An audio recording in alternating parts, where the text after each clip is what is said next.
السلام علیکم ورحمۃ اللہ وبرکاتہ۔ الحمد للہ رب العالمین والصلاة والسلام علی رسولہ الکریم، اما بعد۔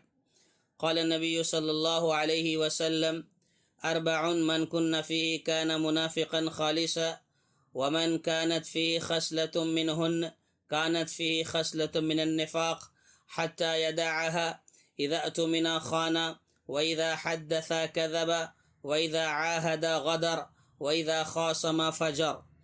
محترم سامعین، دوستوں اور ساتھیوں اور خواتین اسلام، آج جو آپ کے سامنے حدیث پیش کی گئی ہے یا پیش کی جا رہی ہے، یہ جوامع الاخبار کی 7ویں حدیث ہے، جس کے راوی عبداللہ ابن عمر رضی اللہ تعالی عنہ ہیں۔ وہ روایت کرتے ہیں کہ پیارے نبی صلی اللہ علیہ وسلم نے ارشاد فرمایا ہے: اربع من کن فیہ کان منافقا خالصا، کہ 4 ایسی نشانیاں ہیں، 4 ایسی علامتیں ہیں جو خالص منافق کی ہیں۔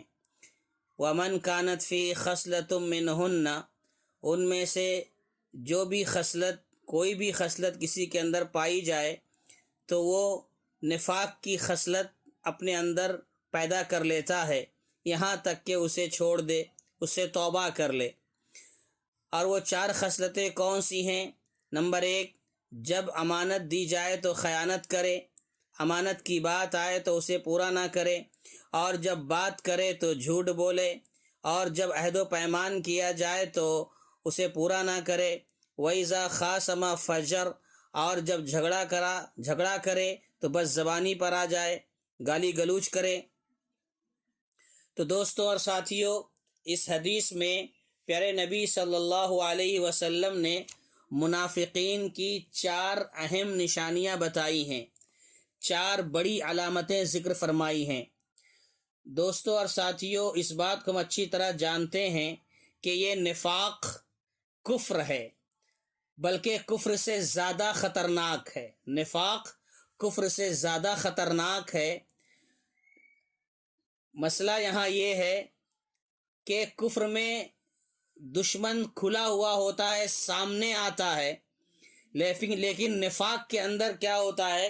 دشمن چھپا ہوا ہوتا ہے۔ اس وجہ سے منافقین سے بہت زیادہ نقصان پہنچا ہے۔ ہر دور میں اسلام اور مسلمانوں کو کفار و مشرکین سے زیادہ، عیسائیوں سے زیادہ، یہودیوں سے زیادہ منافقین سے نقصان پہنچا ہے۔ اسی لیے ان کا جو انجام بتایا گیا، اس سے اندازہ ہوتا ہے کہ کتنا سخت جرم ہے یہ۔ اللہ تعالیٰ نے فرمایا: ان المنافقین فی الدرک الاسفل من النار، کہ منافقین جہنم کے سب سے نچلے طبقے میں ہوں گے، سب سے نچلے طبقے میں ہوں گے۔ اور ان منافقین کی بہت ساری صفات ہیں، بہت ساری خصلتیں ہیں، جس میں سے اس حدیث کے اندر 4 خصلتیں بتائی گئی ہیں۔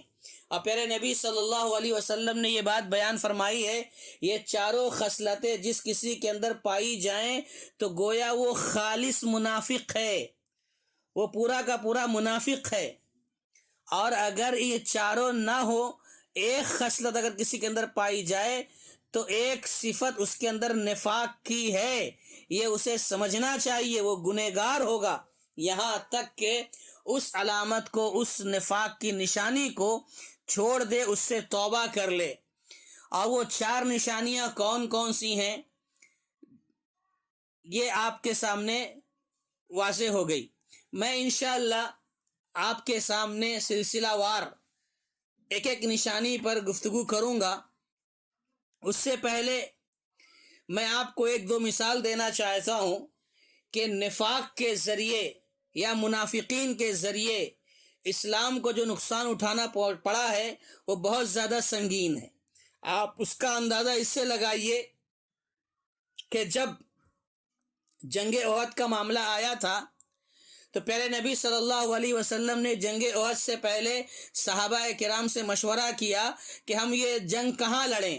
مدینے میں رہ کر لڑیں یا مدینے سے باہر کسی صحرا میں کسی میدان میں چل کر لڑیں، تو نوجوان صحابہ کرام جو دلیر بہادر تھے ان کی رائے یہ آئی، اے اللہ کے نبی صلی اللہ علیہ وسلم، یہ لڑائی ہم مدینے میں رہ کر نہیں بلکہ کسی میدان میں چل کر لڑنا چاہتے ہیں۔ اور اس کے بالمقابل رئیس المنافقین عبداللہ بن ابی بن سلول جو منافقوں کا سردار تھا، اس کی یہ رائے آئی کہ اللہ کے نبی صلی اللہ علیہ وسلم، ہم یہ چاہتے ہیں کہ یہ لڑائی مدینے میں رہ کر لڑیں، مدینے ہی میں رہ کر لڑیں۔ تو اللہ کے نبی صلی اللہ علیہ وسلم نے دونوں رائے کو سامنے رکھ کر کے صحابہ کرام کی جو رائے تھی اسے قبول کر لیا، اور یہ طے ہوا کہ ہم مدینے سے باہر نکل کر احد میدان میں جائیں گے اور وہاں چل کر یہ لڑائی لڑی جائے گی۔ لہذا اللہ کے نبی صلی اللہ علیہ وسلم 1000 کا لشکر لے کر پیارے نبی صلی اللہ علیہ وسلم مدینے سے نکل کر احد کی طرف جا رہے ہیں۔ ابھی احد نہیں پہنچے ہیں، ابھی راستے میں ہی ہیں۔ درمیان راستے میں عبداللہ بن ابی بن سلول نے صرف اس وجہ سے کہ میرا مشورہ نہیں مانا گیا، میری بات نہیں مانی گئی، اس نے 300 افراد کو بہلایا پھسلایا اور میدان جنگ سے واپس پلٹا لایا، میدان جنگ سے واپس لے آیا۔